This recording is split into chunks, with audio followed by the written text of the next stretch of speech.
Bienvenidos y bienvenidas a una nueva edición de TR Entrevistas. Mi nombre es Florencia Candía y el día de hoy vamos a estar entrevistando al doctor Ezequiel Vergara. Vamos a estar hablando específicamente acerca de la responsabilidad de las entidades financieras y de los proveedores de servicio de pago ante las estafas que se producen a través de sus plataformas. El doctor es director de la Sala de Procesos Colectivos del Colegio de Abogados de Córdoba, docente de Derecho del Consumidor en la Universidad Nacional de Chilecito y presidente de Acción y Defensa del Consumidor e Inquilino. Quédense en esta entrevista hasta el final.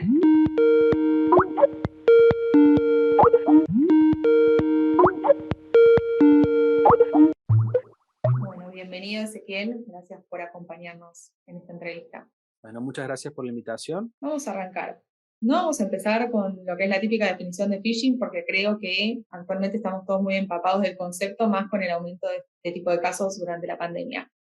Pero ¿nos podrías contar si corresponde atribuir responsabilidad civil a los bancos o proveedores de servicio de pago ante las estafas electrónicas a sus usuarios?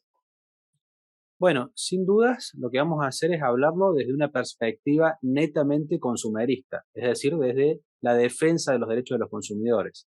Posiblemente si uno le pregunta esto a algún abogado de bancos, será más controversial la respuesta o tendrá algunos pero. Desde nuestra perspectiva, claramente los bancos, que son las entidades que están llamadas a resguardar los bienes de los usuarios, el dinero que está depositado en esas cuentas, tanto el dinero físico como el dinero virtual, que de hecho hoy en día la mayor parte de las transacciones pasan por la virtualidad. Por supuesto que los bancos son los guardianes de todos esos fondos y por tanto responsables de todo lo que pueda ocurrir con las cuentas de los usuarios, y la única excepción sería un caso concreto en el que el usuario en forma burda esté atentando contra su propia cuenta. Pero sacando esa situación particular, el hecho de tratar de eludir la responsabilidad por tratar de responsabilizar a terceras personas o no hacerse cargo de las inversiones que requieren este tipo de sistemas, claramente eso hace responsables a los bancos, y es por eso que apuntamos a tratar de consolidar bien lo que es la prueba en el caso de que ocurra algo similar, para luego poder hacer el reclamo y que los bancos no se laven las manos tratando de eludir esta responsabilidad. Y vos comentabas recién la importancia de resguardar la prueba. Entonces, al momento en que se efectúa una estafa de este tipo, ¿qué recomendaciones le podríamos dar a nuestros clientes? Bueno, sin dudas la primera recomendación pasa por, en el hecho concreto que se produzca este tipo de situaciones, si es de importancia y de importancia para cada usuario en base a los montos que manejan, pueden ser distintos montos, pero en definitiva, si el monto es una suma de importancia, lo recomendable es contactar de inmediato a un abogado que esté matriculado y que esté especializado o al menos se dedique a este tipo de defensas. Porque lo que normalmente ocurre es que el usuario, cuando ve esta situación, se contacta con el banco, y el banco muchas veces no está pensando tanto en brindar la solución al usuario, sino en cubrir su propia responsabilidad. Y luego toda esta comunicación termina siendo usada en contra del propio consumidor, del propio cliente del banco, que por no estar debidamente asesorado puede cometer errores en la comunicación que realice este problema, ya sea con el banco o ya sea directamente si se dirige a la policía porque entiende que la víctima de esta estafa fue el usuario. Acá me gustaría aclarar algo. Desde esta perspectiva consumerista, la víctima de la estafa, quien ve burlado su sistema de seguridad, es el banco, no el usuario. El usuario es una víctima indirecta porque, por supuesto, pierde sus fondos. Pero hay que destacar esto porque los datos de acceso a este tipo de sistemas están de dos lados. Por un lado, el usuario, pero por otro lado también el banco tiene los datos de acceso, tanto de usuario como de contraseña, como de todos los mecanismos para ingresar a la cuenta. Entonces, de ningún modo podemos dar por sentado que frente a cualquier problema esos datos le fueron sustraídos al usuario o que fue culpa del usuario. Y por eso la importancia como primera medida de contactar a un abogado que lo guíe en todo el procedimiento de reclamo. Por supuesto, si estamos hablando de un monto mínimo, 200 pesos que están faltando en la cuenta, bueno, en ese caso puedo acudir directamente a la autoridad de aplicación, a veces por internet, o a una asociación de consumidores, o bueno, contactar al banco y manifestar lo que ocurrió.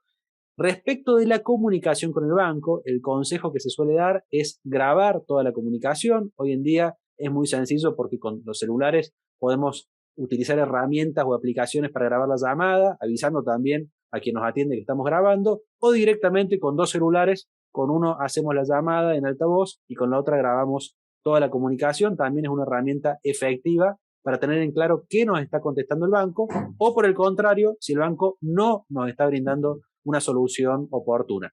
Recordemos que esto es fundamental, la actitud que toma el banco una vez que el usuario tiene el problema.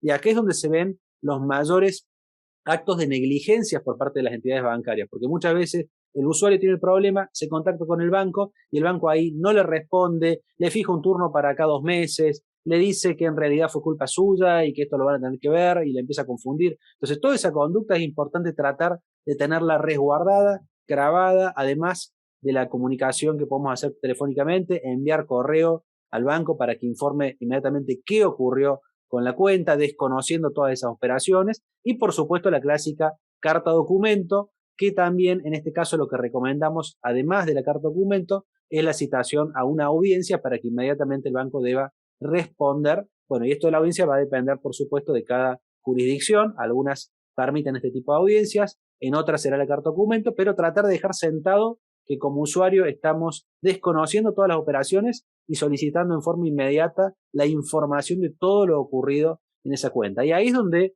brilla este artículo 4 de la Ley de Defensa del Consumidor, que es la obligación que tienen las empresas de brindar información clara, detallada y veraz, y en eso nos basamos para pedirle al banco que cumpla con esta obligación de informar.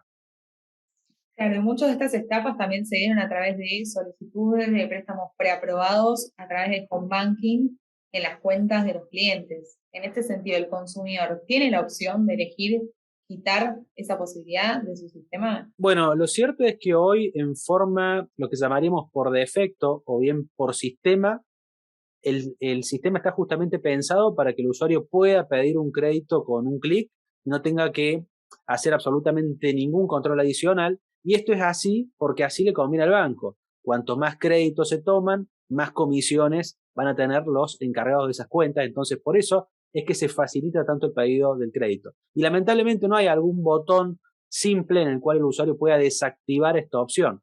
Entendemos que si se realiza una comunicación fehaciente exigiendo al banco que se quite esa opción, debería el banco cumplimentarla, porque básicamente es un derecho que asiste al consumidor. Y también tenemos que destacar una de las últimas resoluciones por comunicado o comunicados del Banco Central de la República Argentina en referencia específica a este tema, en el cual exige acreditar fehacientemente la identidad del tomador de un crédito de este tipo, o bien esperar al menos 48 horas para acreditar efectivamente el dinero. Son mecanismos que tardíamente ha implementado el Banco Central para proteger a los usuarios, pero entendemos que independientemente de estos nuevos resoluciones que están para proteger al usuario, ya desde antes estos mecanismos de seguridad son obligatorios, lógicos y razonables, y cuando el banco no los toma, debe correr con el riesgo de el fraude o de la posibilidad de que se tome un crédito sin la verdadera voluntad del usuario de tomar.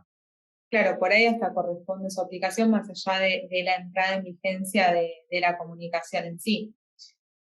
Y con relación a estas comunicaciones que vos me comentabas del Banco Central, ¿cuáles son las principales que se emitieron que están destinadas a regular este deber de seguridad informática por parte de las entidades financieras? La verdad es que son numerosísimas las comunicaciones del Banco Central. No soy bueno para recordar los números, pero uno entra, es más materia de contadores que de abogados. Es un llamado a los que hacemos derecho a familiarizarnos con esta normativa del Banco Central, en donde hay muchísimas hojas y hojas virtuales, digamos, donde cada una de esas hojas son cientos de números y cada uno de esos números son alguna resolución específica que regula algún aspecto de protección al consumidor destinado a las entidades financieras. O sea que hay muchísimas regulaciones sobre todo tipo de cargos, sobre todo tipo de conductas. En eso debemos decir que en líneas generales el usuario está bastante protegido. Pero además de todas estas comunicaciones, no necesariamente, como recién mencionábamos, el hecho de que exista la comunicación del Banco Central ordenando implementar un determinado mecanismo de seguridad, no significa que el hecho de que no exista implique que el banco pueda no tener ese mecanismo de seguridad. Simplemente es un refuerzo o el hecho de tenerlo expresamente pautado por el Banco Central. Pero toda esta normativa que saque el Banco Central regulando es una normativa que por supuesto obliga al Banco Central, pero que la obligación básica surge de la Ley de Defensa del Consumidor y de los principios que también emanan ahora del nuevo Código Civil y Comercial de la Nación y por supuesto de la Constitución Nacional. Con lo cual, independientemente de que existen numerosísimas acordadas regulando esta protección, no es en base solo a las acordadas donde surge la protección, sino de todo el Estatuto Consumeril en general. Y de hecho, puede ser que alguna de estas acordadas sea acordadas o comunicados ordenatorios del Banco Central sea contraria a la normativa de la Ley de Defensa del Consumidor y por lo tanto en ese caso habrá que declarar la nulidad de esa resolución y lo que tendrá plena vigencia es la defensa que está en la Ley 24240 y en el Código Civil y Comercial.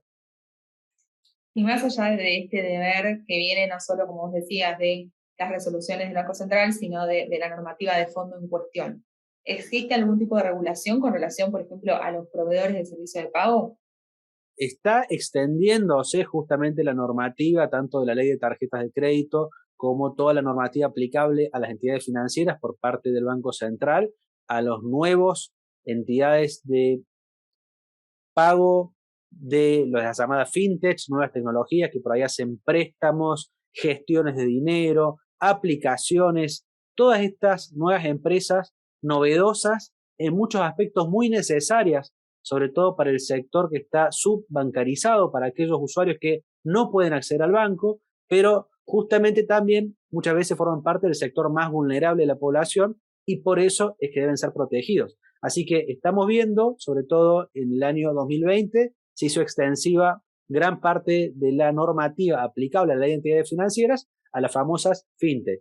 Y de hecho, en estos últimos días salió un fallo en contra de una plataforma, en el caso de OLX, que también responsabilizó a la empresa OLX, que es una plataforma intermediaria entre la compra y venta de productos, por una situación de un robo que tuvo un usuario que contrató mediante la plataforma. Así que claramente la jurisprudencia está extendiendo muchísimo la aplicación de los principios del derecho del consumidor a empresas que en este caso ni siquiera están relacionadas con el mundo financiero porque están más bien relacionadas con la compra y venta de productos. Pero aún así, la jurisprudencia más novedosa está extendiendo la protección al usuario también a este tipo de empresas, con más razón a los intermediarios en el pago o a estas nuevas empresas digitales de préstamos de dinero o de manejo de dinero a través de aplicaciones virtuales.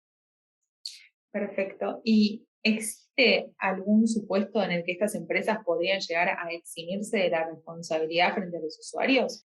Creo que la única situación concreta en la que podría plantearse que la empresa no es responsable es probar adecuadamente que fue el usuario, y en esto la carga de la prueba estaría por parte de la empresa, que es el propio usuario quien trató de sabotear el sistema, quien a través de algún subterfugio quiso engañar haciendo una transferencia y luego desconociendo que esa transferencia la hizo realmente para obtener tanto la devolución de ese dinero como lo transferido. Es decir, un caso en el cual exista dolo de parte del usuario para perjudicar a la empresa. Y eso, por supuesto, que fácilmente los bancos, las tarjetas de crédito y las demás entidades financieras tienen las herramientas para probar si existiera una situación de esa naturaleza. Así que sacando esa situación específica, me parece que lo demás, desde una perspectiva, por supuesto, consumerista, es muy difícil eludir la responsabilidad porque hay una cuestión de responsabilidad objetiva. El banco es guardián de esos fondos y cuando esos fondos desaparecen o se ven mermados, el banco es quien debe responder. Claro, y ante estas estafas que están ocurriendo en mayor medida, como dijimos, durante la pandemia, a partir de la pandemia que aumentó creo que un 300%, todo lo que tiene que ver con las estafas informáticas. ¿Es conveniente cuando se inicia una denuncia penal constituirse como parte querellante o particular damnificado? A los efectos del juicio civil, digo. Sí, ahí voy a hablar específicamente dentro de lo que es mi fuero. Sería un acto un poco ingenuo entrar en principios de un fuero que no manejo, que es el derecho penal. Entiendo que hoy con la acción civil planteada de la perspectiva del derecho del consumidor no sería necesario, y por lo menos en los casos que llevamos adelante no lo hacemos, entrar en la cuestión penal. Creemos que la cuestión penal es algo que justamente compete al banco, es el banco quien debe seguir y perseguir a estas personas que han vulnerado los sistemas del banco, no los sistemas del usuario. Entonces, justamente de esa perspectiva, no tiene mucho sentido entrar en el proceso penal. Por supuesto, si estamos hablando de una cuantía que lo amerite, porque en definitiva lo más probable es que termine el usuario teniendo que contratar un abogado civilista y un abogado penalista, porque hoy el fuero demanda cierta especialización. En ese caso, que sea una suma muy importante o que el caso sea controvertido, sí sería recomendable constituirse como querellante. Pero de nuevo, haciendo la salvedad que no es mi fuero el derecho penal y por eso no debería hablar demasiado de un tema que no manejo en lo concreto. Y un poco nos adelantaste, pero mayoritariamente, ¿cómo viene recepcionando la jurisprudencia civil este tipo de reclamos y si hay algún precedente que vos destaques en particular? La verdad es que respecto de lo que fueron las brutales estafas que ocurrieron durante el pico de la pandemia, sobre todo en lo que fue aquella Semana Santa del momento de cumplimiento más estricto de 2020, fue un fin de semana en el que por lo menos en Córdoba, pero sé que también en Buenos Aires, en Santa Fe, en las grandes ciudades, se produjeron muchísimas estafas de este tipo. No hay todavía, por el breve tiempo que ha ocurrido y lo que demora un proceso judicial y que muchos juzgados estuvieron con limitaciones por la cuestión justamente de la pandemia, no hay sentencias de fondo, sentencias definitivas. Hay algunos casos que sé que están a fallo y que seguramente tendremos novedades pronto, pero no tenemos una jurisprudencia específica sobre ese punto. Pero sí tenemos una cuantiosa, una catarata de medidas cautelares favorables a los usuarios. Particularmente puedo señalar una de Córdoba, de la ciudad de San Francisco, de una colega que también forma parte del movimiento de militantes del derecho del consumidor. Realmente esa cautelar contra uno de los bancos más grandes de Argentina plantea en palabras claras lo que estamos diciendo, que el banco no puede tan livianamente desentenderse de la responsabilidad de un vaciamiento de cuentas del usuario y encima de un pedido adicional de crédito y endeudamiento de parte del usuario. Así que lo que la cautelar hace es anular ese pedido, ese pedido de crédito y de restituir todo el dinero al usuario. Pero como esa cautelar tenemos muchísimas en Ciudad de Buenos Aires, en Provincia de Buenos Aires, en Santa Fe, en Rosario, en Mendoza, en las provincias del norte. Realmente hay una cantidad numerosa de medidas cautelares. Y también voy a señalar, porque me parece que es importante como antecedente, si bien no es judicial y es administrativo, pero vale la pena mencionarlo, dos multas muy importantes de 5 millones de pesos contra dos bancos que están puestas en forma genérica por parte de la Dirección Nacional de Defensa del Consumidor por el incumplimiento de parte de los bancos a su deber de informar debidamente a los usuarios, de proteger las cuentas de los usuarios y por también la lluvia y catarata de reclamos de parte de consumidores contra esos bancos. Los dos más importantes fueron contra dos bancos, pero también de cuantía menor, o sea, de menos de 5 millones de pesos, también se condenó o se sancionó, mejor dicho, a otros bancos por el mismo motivo. Así que en ese aspecto hay muchísimos antecedentes a nivel administrativo que cualquier abogado puede tomarlos para fundar también su demanda y así mostrarle al sector ya de la resolución, tanto de la Fiscalía como a los jueces, que esto está pasando en forma masiva y eso también le va a servir para cuantificar el daño punitivo cuando sea pedido por el incumplimiento de la normativa y el trato indigno realizado al consumidor. Por último, Ezequiel, ¿qué medidas de seguridad considerás que se deberían implementar que deberían implementar las compañías para poder disminuir el riesgo? Creo que hay una medida de seguridad, vamos a decir entre comillas, es una medida razonable y esperable por parte, sobre todo de los bancos, cuanto más grandes son, que tiene que ver con invertir en, paradójicamente, humanos que controlen estas operaciones. Es decir, si yo toda mi inversión es destinada a que los clientes operen a través de Internet, tengo que invertir en sistemas, tengo que mejorar ese software para que realmente sea seguro, pero también es necesario invertir en empleados que concretamente puedan realizar un seguimiento de esas operaciones. Te pongo un ejemplo de hace unos días, que ya está pasado a fallo, en el cual la usuaria, mi cliente, le vaciaron su cuenta en este fin de semana que mencionábamos, desde la provincia de Jujuy. Ella es de Córdoba. Estábamos en época de pandemia. era completamente irrazonable que desde una computadora en Jujuy le saquen todos sus fondos tanto en pesos como en dólares, y además le tramiten un crédito. Si hubiera un ser humano controlando mínimamente este tipo de operaciones, hubiera bloqueado esa operación y se hubiera contactado con mi clienta desde el banco para decirle, mire, hay alguien que tiene su dato de acceso o se ha filtrado la información desde el banco o lo que sea, pero se hubiera rápidamente bloqueado este grandísimo daño que se le hizo al usuario. Entonces, una cuestión básica que la vemos en la atención física, en todas las sucursales, la vemos en los pedidos e intentos de comunicación al banco, tiene que ver con mayor inversión en seres humanos que puedan atender a los otros seres humanos que son los clientes.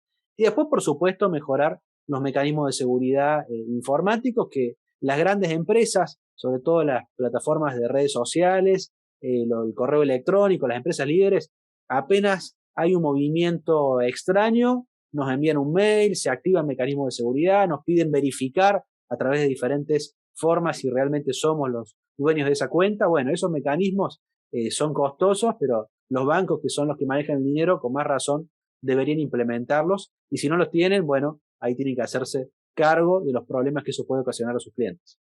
Exactamente, esperemos que en algún momento los vayan implementando y que todas estas líneas jurisprudenciales que están ocurriendo hagan efecto, en definitiva. Sin dudas, y un punto que no tocamos, pero también es importante, es el de la capacitación y concientización. Aquí en Córdoba pasó, después de esta situación de tantos estafas y tantos fraudes, que varios bancos empapelaron las calles con campañas de tenga cuidado, no de sus datos. Bueno, todo tardíamente, ¿no? Primero ocurrieron todos los problemas y después salieron por todos los medios de comunicación a informar al usuario que tenga ciertas medidas de precaución. Eso es algo que los bancos deberían hacer, no solamente con las personas, sobre todo mayores, porque ahí es donde hay aún un grado mayor de vulnerabilidad, sino con todos sus clientes, tratar de explicarles concretamente a través de un agente de ventas cuáles son los riesgos de esta operatoria, cuáles son los mecanismos de prevención, cosa que se da por sentado, y después cuando ocurren los problemas es cuando el banco no quiere hacerse cargo de su responsabilidad. Tal cual, y que efectivamente llegue al usuario. Porque ahora entiendo que todas esas comunicaciones que fueron haciendo también las están usando en las defensas, o sea, al momento de contestar la demanda, como para indicar, mira, yo estuve informando a la generalidad de las personas sobre estos riesgos, pero no sé cómo los están tomando, digamos, cómo está recepcionando la jurisprudencia eso, en definitiva. Claro, por supuesto, lo está informando, pero bueno, en general tardíamente. Si esto lo presenta como una defensa, casi seguro que va a ser de un hecho que pasó antes de que el banco difunda. Pero no basta con las campañas de difusión que se dan por sentado, deberían por lo menos hacerse en forma permanente, sino que también tendrían que hacer los bancos una formación concreta, porque si queremos que nuestro cliente como banco esté usando esos servicios, lo menos que puedo hacer es ofrecerle una correcta información de los riesgos y de cómo prevenir esos riesgos antes de utilizar esta herramienta tecnológica. Muchas gracias, doctor, por habernos aclarado todas las dudas que teníamos sobre la temática. Y gracias a quienes se quedaron durante esta entrevista. Los invitamos a que nos sigan en nuestras redes sociales oficiales para mantenerse siempre informados.